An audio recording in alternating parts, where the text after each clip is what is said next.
Bueno, bienvenidos al curso de Google. Ya tienen las ligas en la página y vamos al módulo número 1. ¿Cómo funciona la web? Tenemos ventaja porque ya tenemos tiempo observando cómo funciona la web y precisamente el código HTML. Bueno, voy a tratar de pasar las diapositivas rápido, pero es importante que pauses el video y puedas copiar lo que necesites para el examen. Recuerden que esto es parte del portafolio y de sus apuntes. Bueno, comenzamos. Tim publicó la primera página web a finales de 1990 en el instituto que ya habíamos visto, pero solo contenían texto. Lo que sigue es que a través del tiempo el HTML ha evolucionado, es lo que dice Tim. Es decir, parte del texto, pero después se van añadiendo características como tablas, como marcos, como diferentes partes de la web como multimedia que se van a ir añadiendo, pero primero era puro texto, después empezaron a contener imágenes. ¿Sí? Esta es una manera cronológica de lo que está sucediendo con la web. Después dice que durante los primeros 5 años la web solo servía para leer, para consumir contenidos y no existía mucha interacción con las páginas web. Es decir, las páginas web eran estáticas. Pero llegaron los formularios. ¿Sí? Cuando se añadieron los formularios, la web comenzó a cambiar porque permitían un mayor grado de interacción entre el usuario y la página web. Esto es muy importante. En este momento empieza la interacción usuario final y la página web o servidor. Después de esto empezaron a añadir elementos multimedia. ¿Sí? Empezaron a poner audios, videos, animaciones.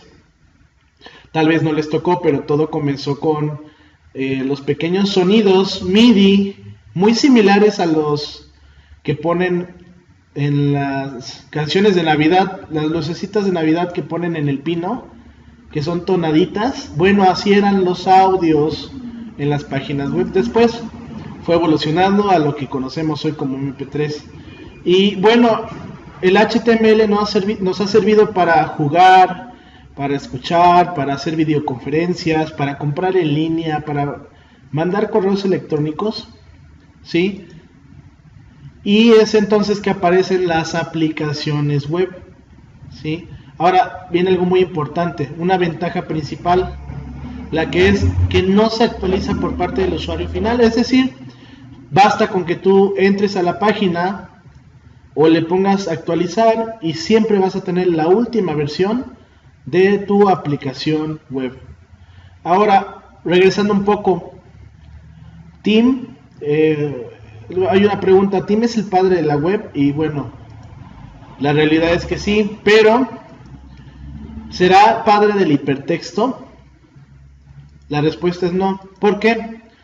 Porque hay muchas personas que, digamos, investigaron, tuvieron su trabajo y Tim, digamos que lo relacionó, lo trabajó, lo mejoró, pero él no fue el que lo creó.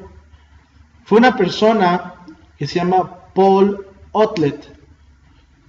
Él fue el primero en pensar lo que hoy conocemos como hipertexto.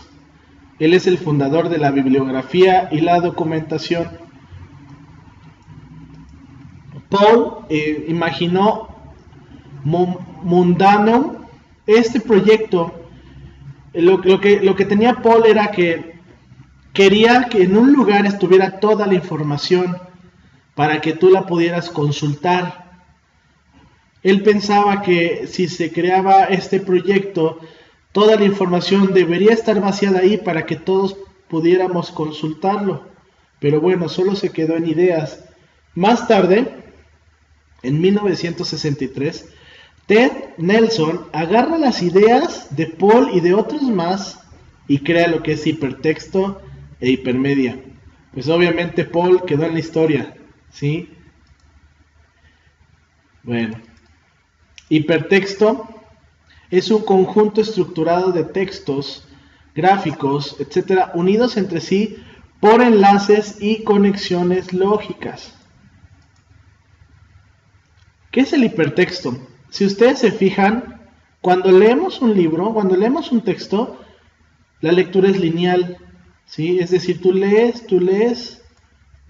La diferencia del hipertexto es que puede aquí haber un enlace, como lo hemos visto en páginas web, y tú le das clic y tal vez puedo poner este enlace más abajo del mismo texto o en otro lugar. Esa es la idea del hipertexto, ¿sí? Que el texto se puede seguir leyendo de diferentes caminos. Ahora, ¿por qué se llama hipermedia? Porque al hipertexto le añadimos multimedia, es decir, diversos medios, textos, gráficos, imágenes y sonidos, ¿sí? Para la transmisión de la información. Es importante que anoten estos dos conceptos en su libreta. Yo me haría una pregunta.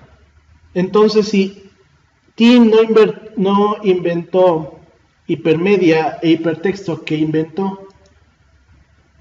Lo que él escribe en un libro es solo tener que tomar la idea del hipertexto y conectarlo a las ideas de TCP y DNS y como resultado, la web.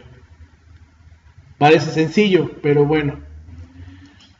URL es Uniform Resource Locator, ¿sí? Es lo que hace para localizar recursos en el Internet. Es una de las cosas que creó Tim. Bueno, esta URL está formada por estas partes: esquema, máquina, directorio y archivo. El esquema normalmente presenta un protocolo. Ahorita vamos a ver a qué se refiere, ¿sí? Puede ser HTTP, HTTPS, FTP, Malto y File. Estos son protocolos, ¿sí? Las URL son un elemento básico de la web, ya que son las que definen los hiperenlaces o hipervínculos y permiten definir el hipertexto, que permite relacionar información de diversas fuentes por medio de enlaces. No sé si algunos conocen este error. Sí, tal vez lo hemos visto de diferentes maneras. Este error indica que no se encuentra el archivo, o sea que la URL está errónea. Es importante que en nuestras páginas las direcciones no sean muy largas, ¿sí? Porque pueden ser difíciles de memorizar, copiar o de transmitir, de comunicar. Para esto existen acortadores de URL que hace que una URL larga se convierta en una URL corta, ¿sí? Para que no aparezca este error es importante que la URL no cambie en ningún momento que existe esta página. Ahora, existe una definición que se llama URL amigable, que quiere decir entendible para el usuario. Ya habíamos visto esto, que la URL es para localizar. Entonces, hay elementos que necesita la URL para ser localizada. Es decir, les voy a dar un ejemplo. Imagínense, esta es la URL, todo lo que tenemos aquí, todo esto. Bueno, vamos a comenzar de derecha a izquierda. Archivo. Este sería el directorio. Esto es lo que se le considera máquina, que puede ser el dominio o subdominio. Normalmente en conjunto todo esto es el dominio, ¿sí? Dependiendo del autor. Y el esquema, que es los protocolos. A través de HTTP es que podemos visualizar páginas web. Estos son los 4 elementos básicos. Ahora, dominio. El registro de nombres de dominio bajo .com.org.net no está sometido a ningún tipo de comprobación previa. Se asignan siguiendo el principio de primero en llegar, primero servido, ¿sí? Ahora, los dominios se transforman en direcciones de IP y esto se hace a través de un sistema. Todo un sistema que controla los dominios se llama ICANN. Es el organismo que los regula, pero ICANN ¿sí? Nos da el dominio y ese dominio se tiene que transformar en una IP. Vamos a recordar que la IP es la que nos identifica, ya sea una computadora, un dispositivo de red como un router, un switch o tu propio celular. En la actualidad existen dos tipos de IP, el IP versión 4 y IP versión 6. La versión 4 es de 32 bits y la versión 6 es de 128. Pero entonces, ¿cómo es que funcionan las IPs? ¿Cómo se transforman de dominio a IP? Se hacen a través del siguiente servicio: DNS, ¿sí? Los nombres de dominio se transforman en direcciones IP mediante un llamado DNS. Bueno, eso es todo.